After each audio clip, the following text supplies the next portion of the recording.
to put all my pain, all my anger, and to release it. J'ai enfin un endroit où déverser ma douleur, ma colère et où je peux me décharger. J'en avais assez de voir souffrir des gens comme Lila Lipscomb.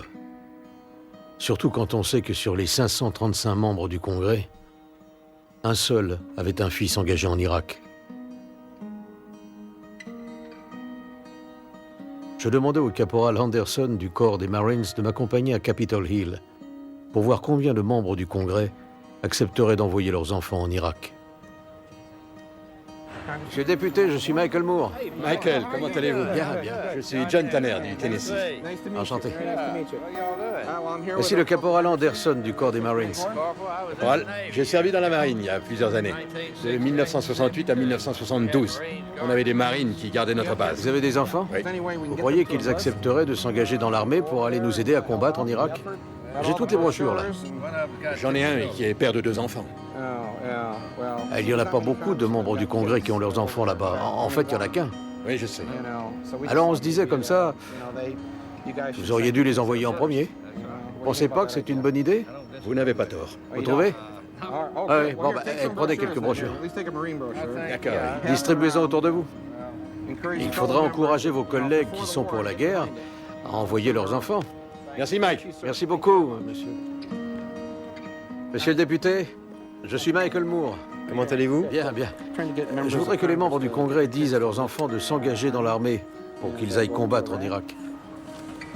Monsieur le député? Monsieur le député? Monsieur Castle? Monsieur Castle? Monsieur le député? Monsieur le député? Monsieur Doolittle? Michael Moore. Je me demandais s'il était envisageable. Bien sûr, pas un seul membre du Congrès ne voulait sacrifier ses enfants et les envoyer se battre en Irak. Comment leur en vouloir? Qui voudrait faire don de son enfant? Vous? Lui? Je suis toujours étonné de constater que ceux qui vivent dans les quartiers les plus défavorisés, qui fréquentent les pires établissements scolaires et qui mènent l'existence la plus misérable, soient toujours les premiers à défendre le système qui les écrase. Ils combattent pour nous éviter de le faire. Ils sont prêts à donner leur vie pour que nous soyons libres. C'est un cadeau extraordinaire qu'ils nous font. Et tout ce qu'ils demandent en échange, c'est qu'on ne les expose au danger qu'en cas d'absolue nécessité. Nous feront-ils à nouveau confiance? He had used weapons. We know where they are. They're in the area around Tikrit and Baghdad and east, west, south, and north. There is a tie between Iraq and what happened on 9/11.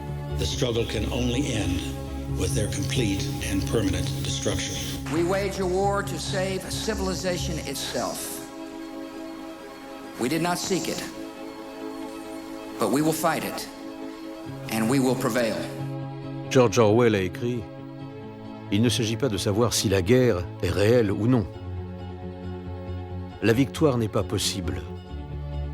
Il ne s'agit pas de gagner la guerre, mais de la prolonger indéfiniment. Une société hiérarchisée n'est possible que si elle repose sur la pauvreté et sur l'ignorance. Leur version devient une vérité historique, et rien d'autre ne peut avoir existé. Par principe, le but de la guerre est de maintenir la société au bord de la famine. La guerre est menée par l'élite contre ses propres sujets. Son objectif n'est pas de vaincre en Eurasie ou en Asie, mais de garder la structure sociale intacte.